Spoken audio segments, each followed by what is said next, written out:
सत्संग जी, प्यार से बोलिए धन निरंकार जी। आज का विषय है भक्ति। भक्ति कौन कर सकता है, इस बात का भी विवेचन जरूरी है। पवित्र रामचरितमानस में कहा गया है, राम कृपा के ते अधिकारी, जिनको सत्संगत अति प्यारी। राम की कृपा, परमात्मा की कृपा उसी के ऊपर होता है जिसको सत्संग प्रिय हो, जो सत्संग के लिए आतुर रहते हैं, सत्संग के लिए व्याकुल रहते हैं। ठीक उसी तरह से जैसे मछली पानी के लिए व्याकुल होती है, भूखा रोटी के लिए व्याकुल होता है, निर्धन धन के लिए व्याकुल होता है, लेकिन इन सभी चीजों से ऊपर भक्ति होती है। क्योंकि भक्ति के लिए कहा गया है, भक्ति स्वतंत्र सकल सुख खानी, बिनु सत्संग न पावहि प्राणी। ये अपने आप में सभी सुखों का एहसास है, सभी सुखों का खान है, जो हमें सिर्फ और सिर्फ सत्संग से ही प्राप्त हो सकता है। महापुरुषों ने इतना तक समझा दिया कि कामी क्रोधी लालची इनसे भक्ति न होए, कि मन में अगर कामना है, मन में अगर क्रोध है, मन में अगर लालच है, तो ये भक्ति करने वाले इस श्रेणी में नहीं आते। उनके लिए कहा गया, इनसे भक्ति न होए, ये भक्ति कर ही नहीं सकते।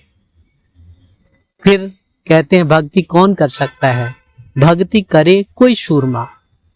कोई सूरमा होता है, फक्कड़ होता है, फकीर होता है, सेवक होता है, वही भक्ति कर सकता है। और इसके लिए स्पष्ट समझाया भी गया, भक्ति करे कोई सूरमा, जाति वर्ण कुल खोए। कहीं ना कहीं भक्ति में हम सभी दुनिया में जैसा देखने को मिलता है, कोई जाति में फंस जाता है, कोई वर्ण में फंस जाता है, कोई धर्म में फंस जाता है, कोई कुल में फंस जाता है। नाना रूपों में फंसने की विधि है, कोई गोरे काले में फंस जाता है, कोई अमीर गरीब में फंस जाता है। लेकिन ना, भक्ति तो केवल भाव का होना और समर्पित भाव का होना भक्ति में बहुत जरूरी है। जैसा हम सभी जानते हैं, जितने भी गुरु पीर पैगंबर आए, जितने संत सेवक और भगत आए, वो सभी सहज अवस्था में रहकर दूसरों को भी सहजता प्रदान करते रहे, दूसरों को भी एक स्थिरता प्रदान करते रहे, कि जीवन में स्थिर होकर प्रभु के प्रति समर्पित होकर भक्ति करते चले जाना है। एक निष्ठ भक्ति, एकाग्रचित भक्ति, कि एक परमात्मा को आगे रखना है, एकाग्रचित, एक के आगे चित्त समर्पित करके भक्ति करना है, एक निष्ठ, एक के प्रति निष्ठा रखते हुए भक्ति करना है। सत्संगत कहीं ना कहीं मन में बात आती है कि मन शांत कैसे हो। तो मन शांत करने का एक ही तरीका है, इसे सिमरन के साथ जोड़ दिया जाए। और जब सिमरन के साथ जुड़ जाता है तो फिर मन धीरे धीरे धीरे धीरे धीरे धीरे शांत होने लगता है।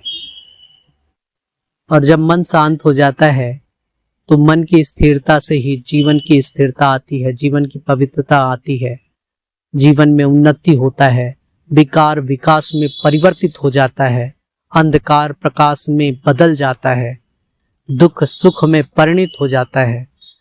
ये सारी अवस्थाएं मन के ऊपर ही डिपेंडेबल हैं, मन के ऊपर ही निर्भर करती हैं कि हम किस अवस्था में जी रहे हैं।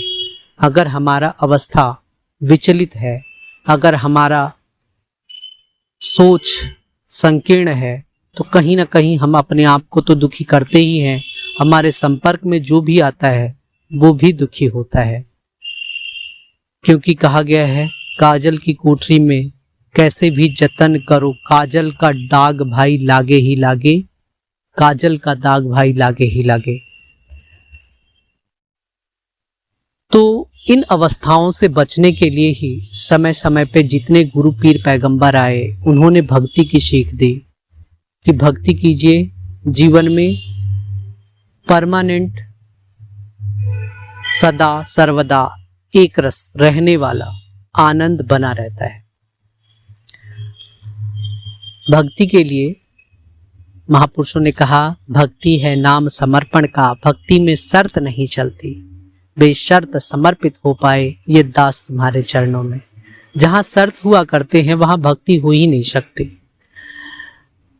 यहाँ तो केवल और केवल समर्पण के भाव होने चाहिए। जब समर्पण के भाव हो जाते हैं तो भक्ति का आनंद आता है, और यही आनंद सुखों का साधन है। जीवन में हमेशा मुस्कुराहट प्रदान करता है। इसीलिए हमेशा महापुरुषों ने कहा, भक्त सदा आनंद में रहते हैं। इसलिए नहीं कहा कि उनके पास कोई विशेष महल बाड़ियां हैं, धन संपत्ति है, कार है। नहीं, उनके पास भक्ति का धन है। भक्ति का धन ऐसा धन है जिसके लिए ये भी कहा, न घाट है न बाढ़ है, न घाट बाढ़ होत है। ये बढ़ता भी नहीं है, घटता भी नहीं है। जैसे परमात्मा है एक रस, वैसे ही भगत भी एक रस होते हैं और इनकी भक्ति में कर अपने आप को तल्लीन रखते हैं। अक्सर ये भी देखा गया कि किस तरह से अपने मन को शांत किया जाए, तो इसके लिए भी महापुरुषों ने बताया कि सिमरन करना है, महापुरुषों के वचनों को सुनना है, महापुरुषों के आचरण का अनुकरण करना है। एक दफा स्वामी विवेकानंद जी से किसी ने पूछा कि हमारा ध्यान एकाग्र नहीं होता, हम क्या करें? स्वामी जी ने कहा, आप फुटबॉल खेलिए। सामने वाले ने पूछा, फुटबॉल खेलने से भक्ति का क्या ताल्लुक है?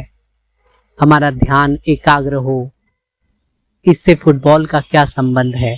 स्वामी जी मुस्कुराए, कहने लगे, जब आप फुटबॉल खेलते हैं तो आपका सारा ध्यान सिर्फ और सिर्फ फुटबॉल पे केंद्रित रहता है।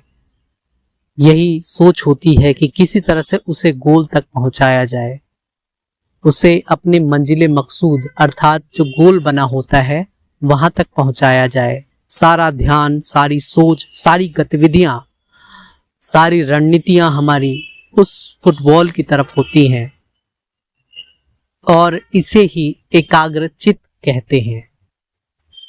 साथ संगत बहुत ही सहज तरीके से महात्मा समय समय पर महापुरुषों के जो वचन होते हैं इंसान के लिए प्रेरणा का स्रोत बनते हैं। इंसान अगर उनके वचनों को सुन लेता है तो उनका जीवन सुखद और आनंदमयी हो जाता है। आइए हम सभी जैसे जैसे भक्ति की श्रेणियां महापुरुषों ने बताई, भक्ति के जो तरीके बताए, उसका अनुकरण करते हुए ऐसे ही आनंद लेते चले जाएं। प्यारी साथ संगत जी, प्यार से बोलिए धन्यकार।